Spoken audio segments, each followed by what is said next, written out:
Welcome to the AMANI Project. I'm Nicole Inica Hamilton. And listen, folks, I am so delighted to be back with you for another wonderful conversation with another wonderful artist. Joining me today is the delightful, the lovely Dwayne Morgan is in the house. Dwayne, how are you doing? I'm excellent. How are you? Well, I like hearing that you're excellent. I'm doing excellent too. Good. I was sitting back trying to think, when was the last time that I saw Dwayne Morgan? I mean, in person, because, we've all been Mhm. tucked away safely this last while as we have been journeying and venturing, through these different and challenging times. But I really think that the last time that I saw you was likely at a spoken word, surprise, surprise, at a spoken word event, which might have been probably close to 4 or 5 years ago. So it's been a while. Right. Yeah, It's I mean, I definitely couldn't place it, so it's, that timeline is probably somewhat accurate.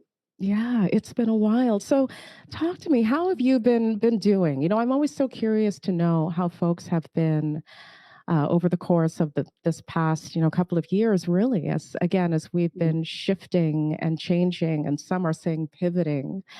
How has Dwayne Morgan been doing? Kinda like what I said at the get-go, I have been, excellent. It's I've had so many discussions with people and heard, the different ways that, the pandemic has been, impacting people and what they do, but for me, there are events that I'm used to producing that I haven't been able to produce, at least not in the way that I would normally produce them. I had, the 20th anniversary of my When Sisters Speak show got canceled the night before. The artists had already been flown in. They were in the hotel, and then the city said, we can't have that many people, in a venue. So, I mean, there was definitely direct impacts, but over my career, I've never had a clear path in terms of what I was doing. Mm, So, it wasn't like I lost something that I couldn't replace. I just had to tap into my creativity to figure out how do I navigate this new reality that I'm in. And I think because I've never had that, rigid track that I was on, it was so much easier for me to find the opportunities in the moment. So I have been amazing. I've put out 2 books during the pandemic. I've done performances internationally without having to get on a plane and without having to travel. I've just been very busy just trying to build my networks, doing work with young people, working in schools. So might have been the busiest 2 years of my life, simply because um, I've never held on too tightly to what was, and I've always been open to embracing what is. Oh, I like that. That's a good quote. That's a good quote right there. Yeah, I'm gonna have to write that one down.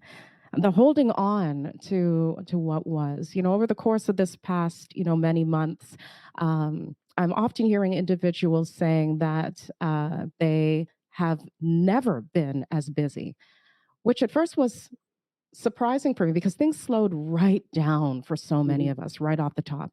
And then, Dwayne, everybody learned how to use Zoom.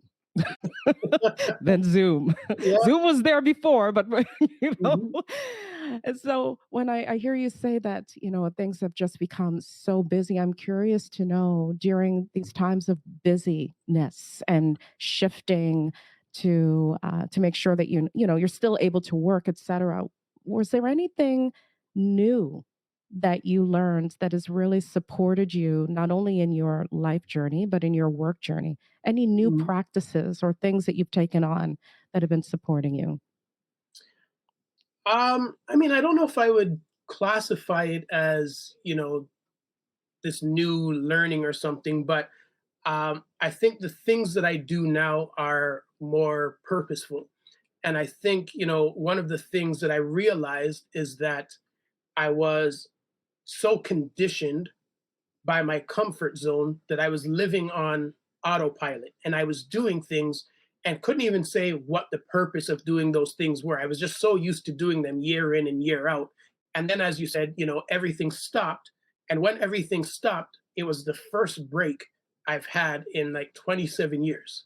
Mm. And it disrupted my comfort zone enough that I was able to think about, why am I doing this? Do I want to continue to do this? And what are the things that I really want to do?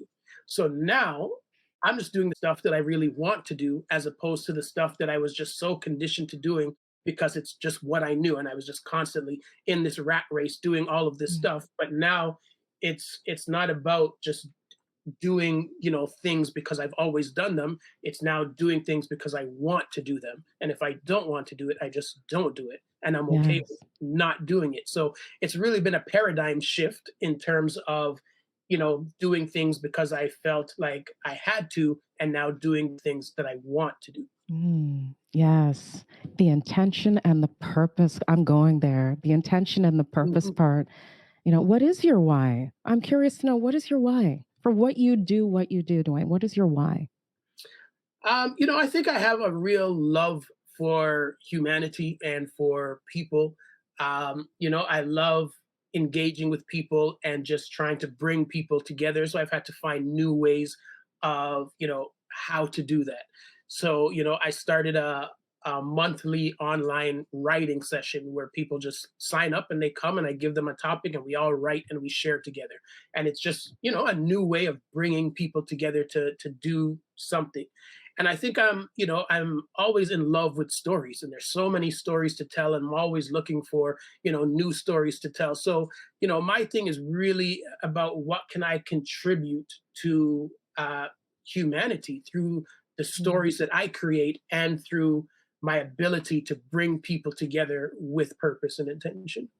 Yes, yeah, and that's not easy work. It's not always easy to Not bring at all. people together.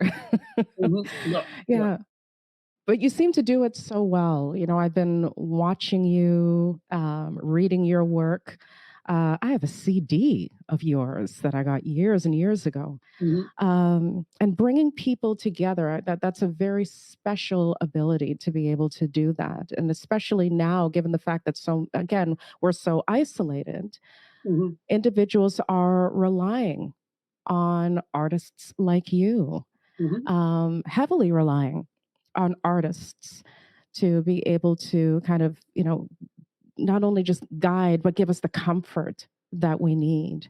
mhm, And so when you think about, I want to take a step back, as I preface my next question with that, and as you think about, all these years, Dwayne, that you've been doing this work, how did you get started? What was your beginnings? If you can take us back there, let's journey back. Let's go yeah. way, way back. All right, so we're gonna have to go way, way back to like 1993, Let's hit the and 90s.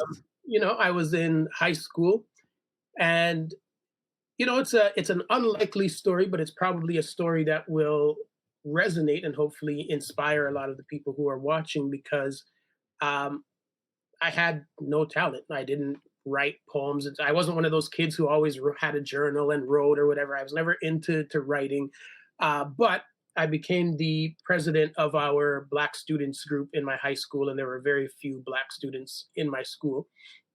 And I decided to produce a talent show. And as I was creating this talent show, I realized that people were going to see all of my friends in the spotlight, because I had friends who rapped, who sang, who danced, and no one was going to see me in the spotlight. So I had to ask myself, how do you get into a talent show with no talent? And I said, maybe I should write a poem. That can't be too hard. So I wrote a poem, and that poem changed my life.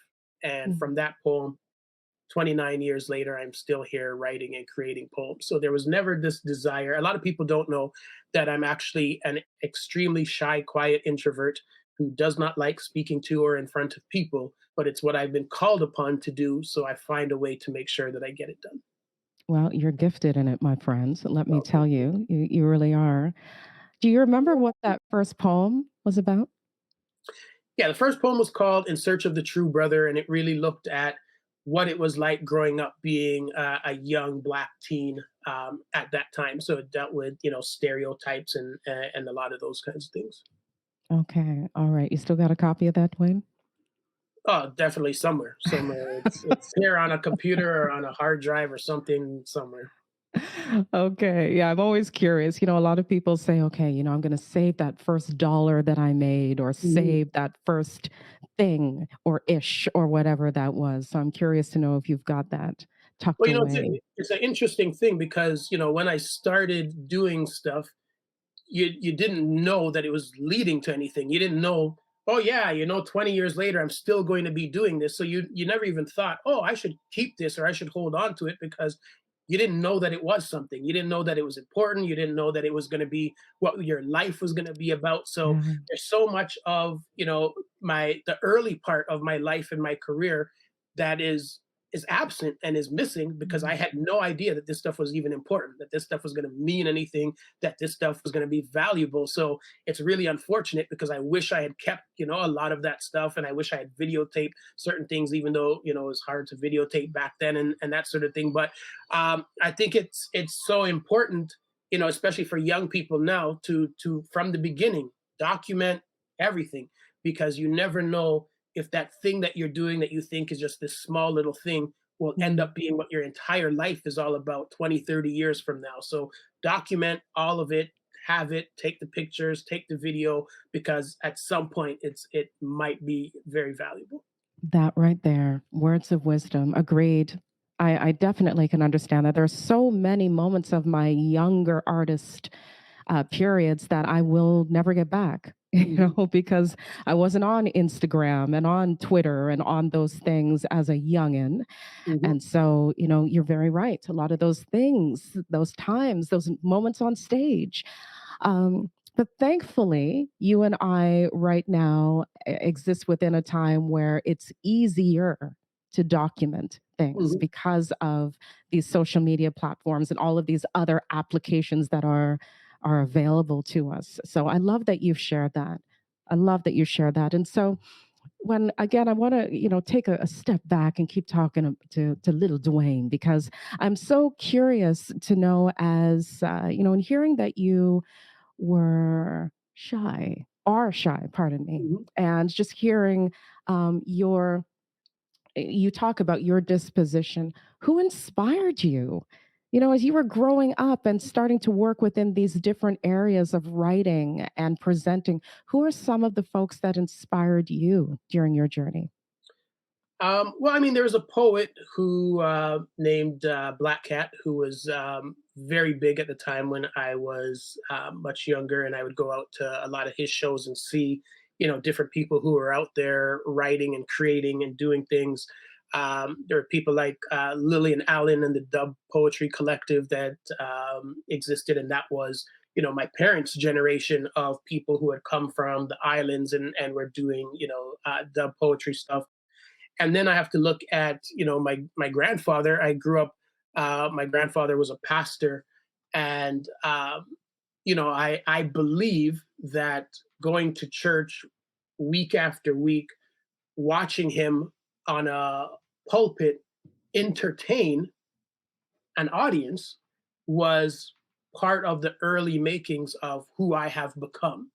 Mm. And at the time, I never thought that sitting there watching this was something that was going to tie into what I was going to do later on. But I can definitely see the connections between him and his purpose and what he was trying to do and how he was trying to share stories and ideas and messages with the congregation, to how I get on stage and try to share stories and ideas and messages with an audience. So it's very easy now looking back to see the parallels.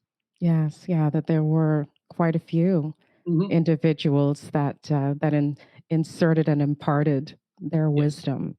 Hmm. Yeah.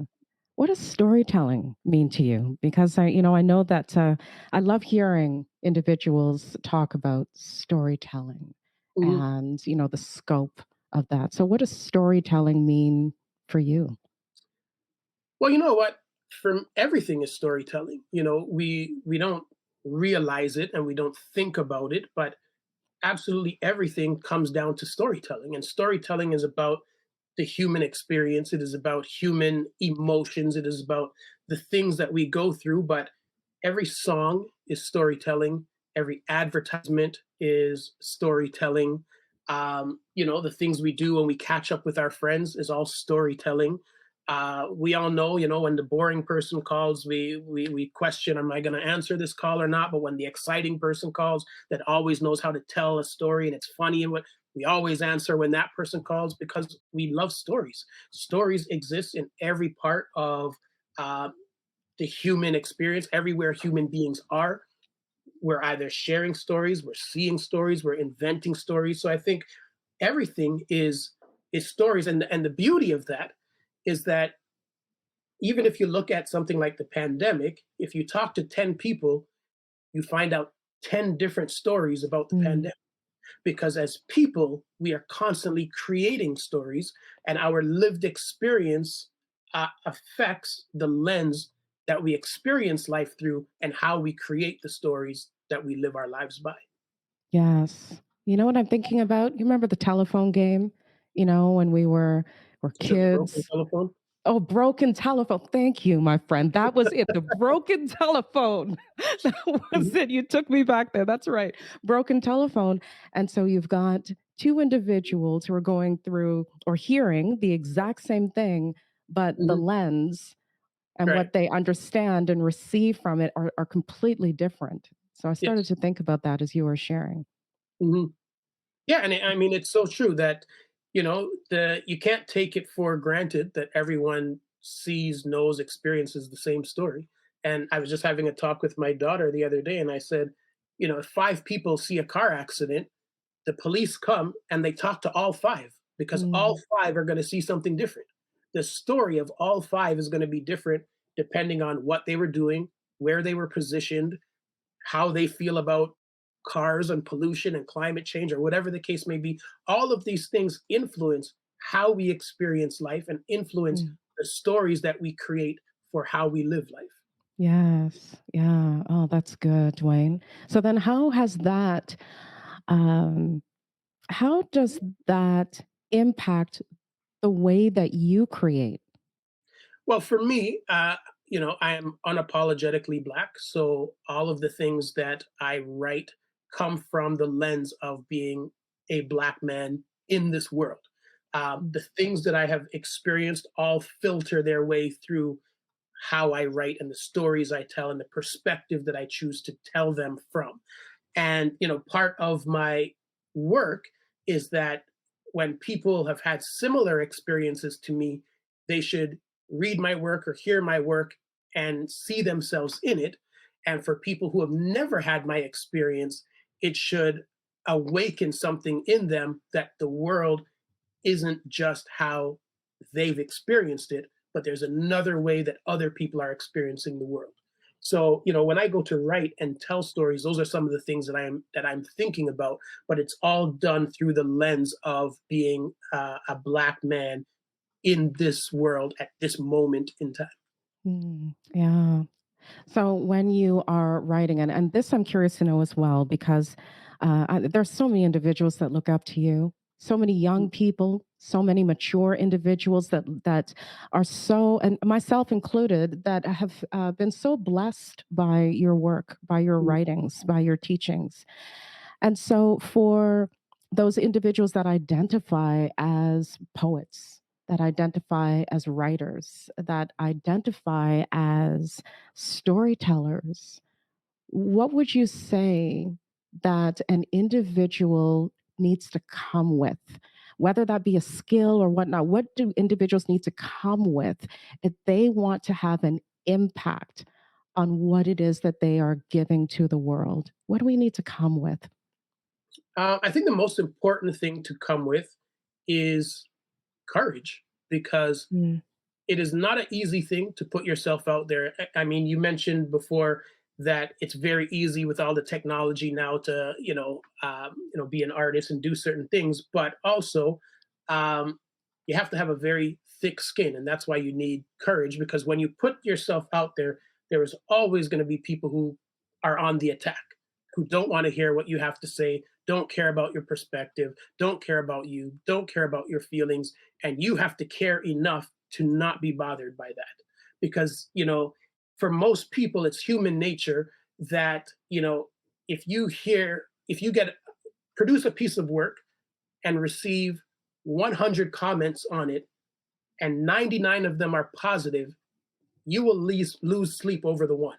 That's right. Yeah. You will lose sleep over that one negative comment. Why did this person say this, think this? You will forget that there were Mhm. 99 positives and drive yourself crazy with that one.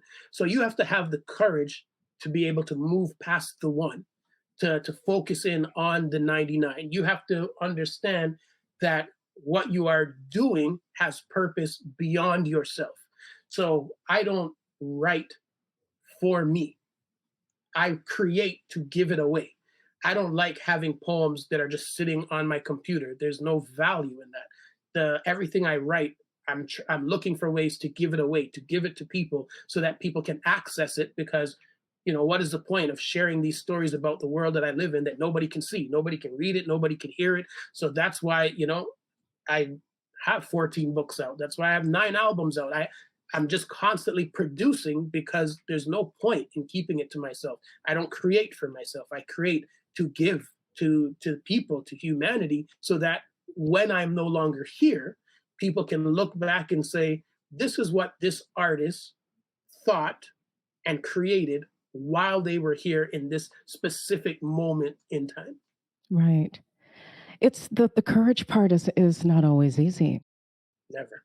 Yeah, the courage part. Because you're right. So many of us be like, oh my goodness, that one comment Mhm. like shifts the atmosphere because now many of us will be focused and wondering on, well, why is that one? Why did I not reach that one human, that Mhm. one person?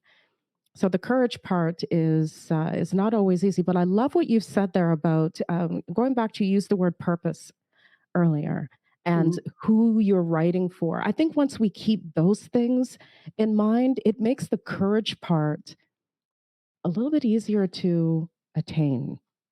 Well, I think there's an analogy I use because people ask me all the time, well, how do you do this when you're shy and quiet? How do you get up on stage when everybody's looking at you when you're shy and quiet? And I said, when I was younger and beginning my career, everything was about, me, my ego, this and that. And you want people to be looking at you and noticing you and all this kind of stuff.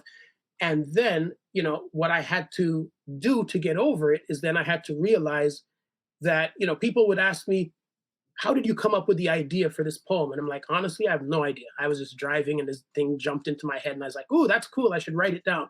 So I said, I realize that there are ideas that come to other people that I think are awesome and I wish came to me, but they didn't Mm. because those ideas were specific to those people. And there are Yes. ideas that will come to me that are specific to me and will not go to anybody else, which means that when ideas come to me, I have an obligation to create something with these ideas because I'm the only person on the planet that is receiving this information. Now, once I realize that, and once I realize that I have no idea where this came from, the next realization is I am simply the vessel. I receive and then I pour into people. So when I am now the vessel, I don't have to think about myself because I'm not even in the equation. I am just the vessel, the conduit between the inspiration and the people. So now it's very easy to get on stage and still be a shy, quiet introvert because it doesn't matter if people are looking at me. I'm just a vessel. I get the information and I pour into people. And that's my approach to my career at this point. That's a word right there, Dwayne Morgan. That is a word. I love that. I do. I really, really, the reason why I love this is because I think about how many times growing up, and even let me just be real with you, even as an adult, that I have felt, the nerves, and you start to feel, oh my goodness, is this going to work? And how is it Mhm. going to feel once I put it out there? And what I found has served me well, coming back to what you just shared, is recognizing the fact that, well, wait a second. I'm if- I'm allowing these nerves to get to me, but here's what I need to be mindful of: that absolutely nobody can do it the way that Nicole can do it. Mhm. Nobody can. Right. And then in the same way that nobody can do it the way that Dwayne can do it. And so if we keep that in mind, we'll know that what we have to give, what we have to offer is extremely special because nobody else can do it Mhm. in the exact same way. And Right. that method of thinking has definitely served me in Mhm. those moments. Yeah. Yeah, Yeah, and I that's think that's hard. so important for, for the people who are listening to this is that, you have to be authentically you. Like that your magic is in being yourself. The more you try to be someone else, it's the more it's never gonna happen for you. There can Mm, only be one Michael Jordan. So don't grow up and say, "Oh, I want to be the next Michael Jordan." No, be you. There is a Michael Jordan. There is a LeBron. There is was a Kobe. You can't be them. Be you. But take their work ethic, take what they did, and let that inspire you. But don't try to be someone else. Be mm. invested in being the best version of you. Okay, you better speak it today, Dwayne. You better speak it. That's so good. That's so good. I want to also take a moment to talk about your what is supported in your training, and what is supported in you developing this, for lack of a better choice of words, this. Um, I don't want to say brand because I feel like there's a different word that I can use. Developing who it is that we see on stage, and so I Mhm, want to take a step to talking about um, your training and the individuals, whether it's the methods or the organizations, who has supported you in building what it is that we see whenever it is that we turn on and show up mhm. for your work. Who and what are those supportive measures that have helped you in your career? Well, I mean, first, there's a community organization by the name of the Tropicana Community Services Organization. And I was introduced to them when I was a teenager, and they lent me the money to produce my first book. They just saw promise in me. They had no clue who I was. But I was a kid. I had no idea where to get money from to do a book. And they're like, here, give it, do it with this. They gave me their company graphic designer to design it. And then I paid them back from the sales. So, I mean, that was the first, organization that really invested in me. The older generation of poets kind of took me under their wing and gave me some guidance. And then, to be honest, there really weren't a lot of people doing what I'm doing. So a lot of it was just me figuring it out. And I've always been a trial and error kind of learner. I've never been afraid to fail. I've always been, okay, I need to try this and see if it works, as opposed to somebody telling me that it can work or can't work. I just need to know for myself. I've always had that curiosity. So a lot of it has just been just me going out there and just trying to figure it out and having ideas and just believing in my ideas and trying to see, well, what happens if I do this or what happens if I do that. And just always trying to be innovative, always trying to utilize technology, always just trying to be very present and look for the opportunities that exist around me. And shout out to Tropicana Hmm. and all those that have imparted and shared with you, because now what they have given to you, you're now giving back to Absolutely. so many of Hmm. us.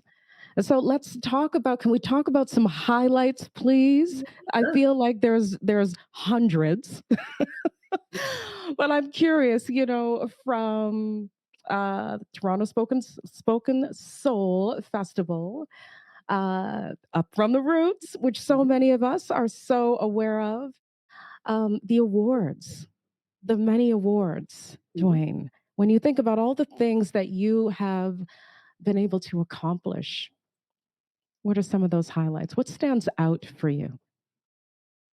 I think before the pandemic hit, I was able to meet and perform for President Barack Obama, and I Yes. think that's definitely a highlight. I have a picture of him and I together, and so that's like a forever moment.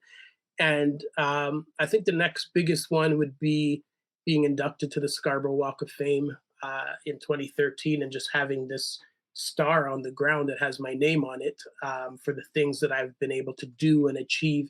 And it wasn't that it was just what I was able to do and achieve in the Black community, but it was recognized in community, period. So that made it even more special because it wasn't just that they recognize what I was doing, for Black youth and for Black people. They realized that other people were benefiting from the work that I was doing, and other people were gaining opportunities. So, going back to that mall, anytime I go there, I always, walk by and just look at the star, and it's it's a humbling feeling, because then you really realize what it means when you say, you know what, this allows me to live forever. Because when I'm no longer here, people can look at this and be like, who was this person?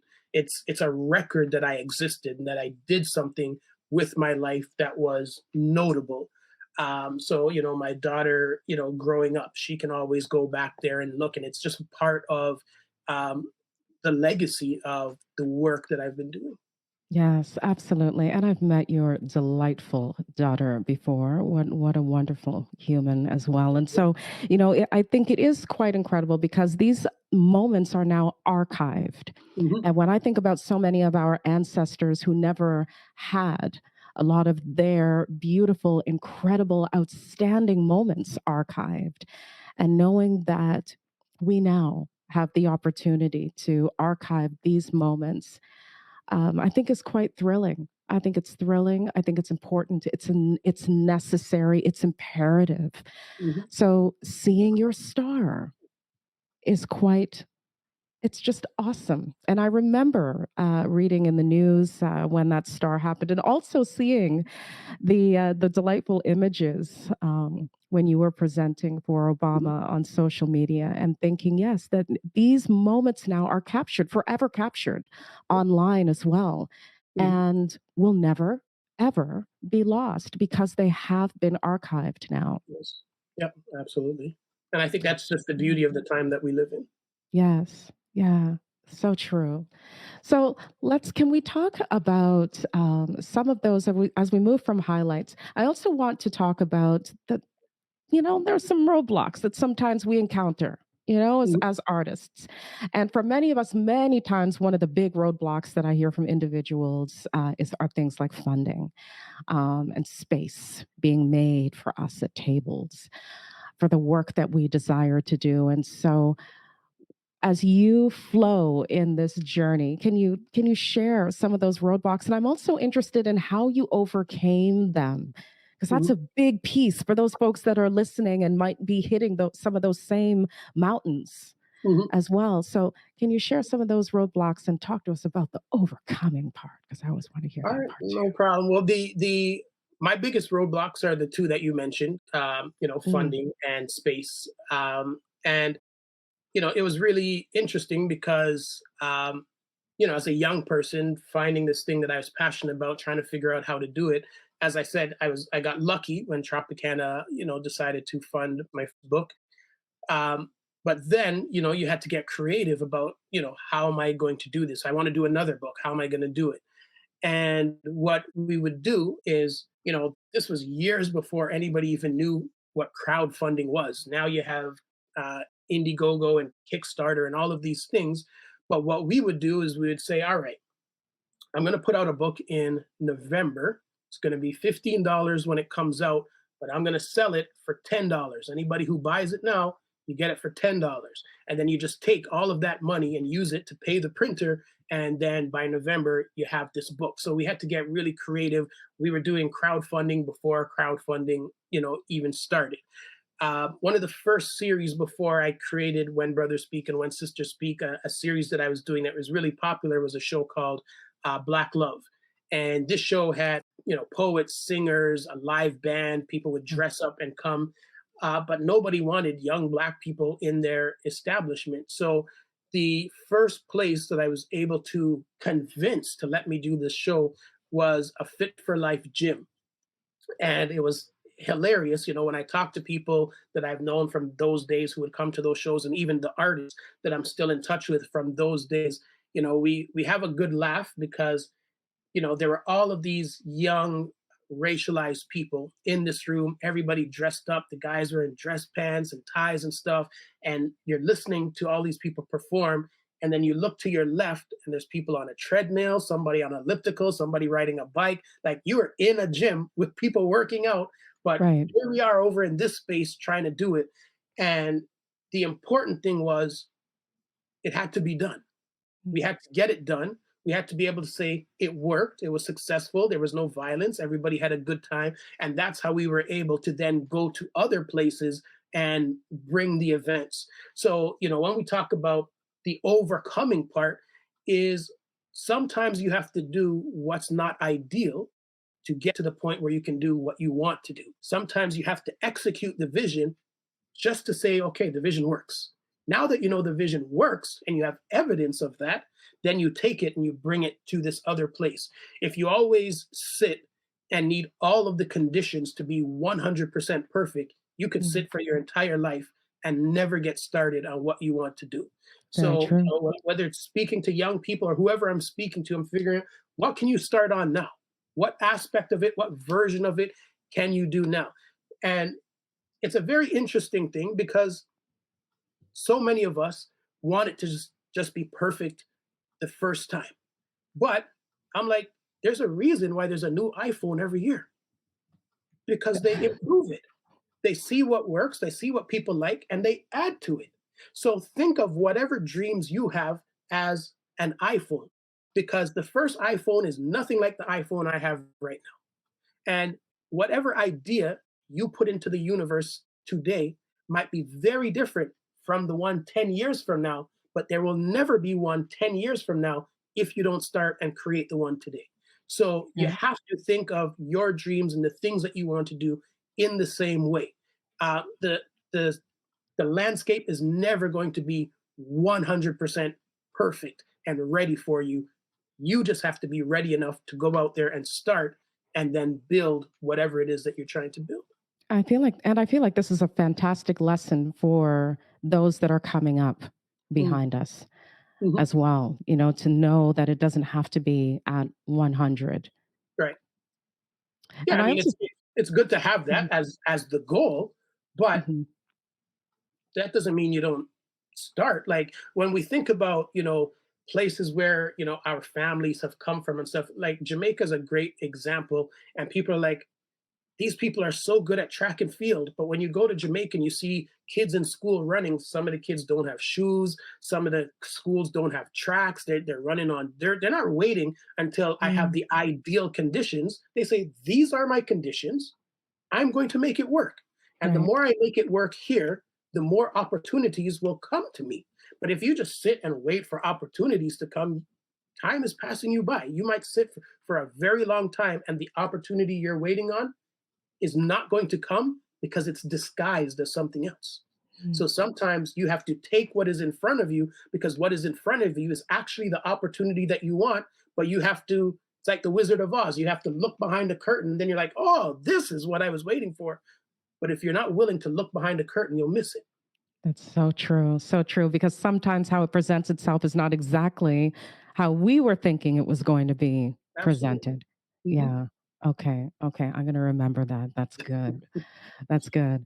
I was thinking about, again, these lessons that have come up during the course of our talk today, and just how much these lessons actually can support and serve not just young people, but other artists, other humans, whether you are working in the sector or not. Mhm. And I, without a shadow of a doubt, especially now, I've really thought about some of the lessons that I have learned at this stage in my life, about who I am, how I want to show up in the world, and how it is that I want to create, how I want to engage with others. When you think about those lessons, Dwayne, and think about who you are and how you want to be. Um, Received, I'm leading to legacy. Mm. I'm leading to that because I'm curious to know, what is the legacy that you want to leave? What is it that the message that you want to have resting here as we Mhm. continue to archive your work, your words, your shares, your stories? What's the Yeah. legacy that Dwayne Well, wants to leave? it's an interesting way to answer that because this is the 29th year of my career. For people who maybe just be are learning about me, through this conversation. Mm, Since high school, I've never had a full-time job. I've never worked for other people. I've just lived off of my art, and people are always fascinated at how can you write poems and live off of it. But I've found a way to make that happen, and I've performed in 18 countries around the world. And as I said, I've done books and albums and all of these different things. So for me, the most important thing is that people recognize that I lived a life on my terms, and I chose to live as opposed to exist. And far too many of us are comfortable existing in life, which Ooh. is by default, as opposed to living life, which is by purpose. So I have chosen to live life daily on my terms and to do the things that I think are important, purposeful, beneficial to community, to other people, to my daughter. So I think ultimately what I would want my legacy to be is that people would see me as someone who lived life on my terms. But I also understand that my legacy will be what everybody else says, right? I can want my legacy to be that, but it'll be interesting to be wherever you go after you pass and figure out and see what my legacy actually will be. Mm. Yes. Perspective, lens. Mhm. I'm thinking about that as well as you're saying that, because yeah, every single individual that takes in what you've had to share has a different lived experience and is going Mhm. to respond and receive it differently. I Absolutely. know that so many of us are receiving it in the way that you're hoping that we will. I'm just letting you know. I hope so. Yeah, you are. Yeah, you're something real good, Dwayne. It's Oh, just thank you. been so wonderful to watch and to witness Mhm. and to absorb what you've had to give and share on stages. I don't often use the word magic, but it is kind of magical. I'm just going to say it. It Mhm. is. It is. Because I do feel that it's so necessary and important to just stop sometimes, just stop and listen. Just stop and Mhm. listen to what others have to say. And so, your words that you have been putting down on paper and beyond have been not only magical, but necessary and Mhm. educational and uplifting and encouraging, inspiring. There are too many words, okay? Oh, thank you. There are so many. And so I want to thank you. I want to thank you for that. And before I let you go, before I do, any last words that you wish to share with those Mhm. aspiring artists, those educators, those individuals that are wishing to do more, to give more, to be more? What are your words before we leave today? All right. I think people ask me a lot, how do I stay so inspired and what inspires me on a daily basis? And the most inspirational thing is the thought that I'm going to die. Hmm. And every day I'm reminded that I'm going to die. And every day when I'm lucky enough to wake up in the morning, I realize that I'm one day closer to not being here. I'm one day closer to dying. So I don't have time to waste. If there are things that I want to do, I want to achieve, I want to create, I want to experience, I have to get to work because I don't know if there's this thing called tomorrow. Tomorrow is the greatest lie created by human beings because nobody can guarantee that tomorrow is going to exist. The only guarantee that we have is the moment that we are living in. So, whether you are an artist or just any other person who is out there, whatever you want to experience in life, whatever your dreams are, your goals are, get to work because you are one day closer to dying and you have no idea how much sand you still have left in your hourglass. So every Hmm. single day, live it with purpose, live it with intention, live it so that you're getting closer to your dreams and your goals. In one of his last speeches, Martin Luther King Jr. said, I might not get to the finish line with you. He had a premonition that his life was approaching its end. And whatever your dreams and goals are, you might not even live to see them to the finish line. But that doesn't mean you don't start.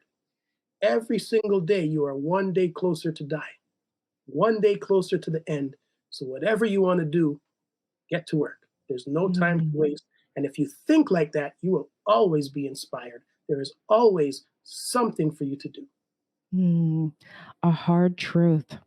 It's a hard truth that we are one step, Mhm. but a necessary truth to be shared today. Absolutely necessary. We've got to get to work. Yeah, We do. We have to get to absolutely. work. Dwayne, thank you for those words of wisdom. My pleasure. Wisdom, wisdom. Thank you for that. And thank you again for giving and sharing all that you do. I'm excited to see all that is coming up for you. And congratulations to you again. You are a community human. You are. You give so much to us. So thank you on behalf of so many. Such a pleasure to sit with you today. It's my pleasure. Thank you so much. Thank you, Dwayne. And thank you to all of you. What a great moment sitting down with Dwayne Morgan. I mean, wow. You know, it's always such a pleasure to listen to artists, to humans talk about lived experiences and shares. And so I really do hope that all of you that are joining us today to listen to the conversations at AMANI Project are taking the opportunity to archive them up here as well. And so I thank you for joining us. I'm Nicole Inica Hamilton. I look forward to seeing you again very soon.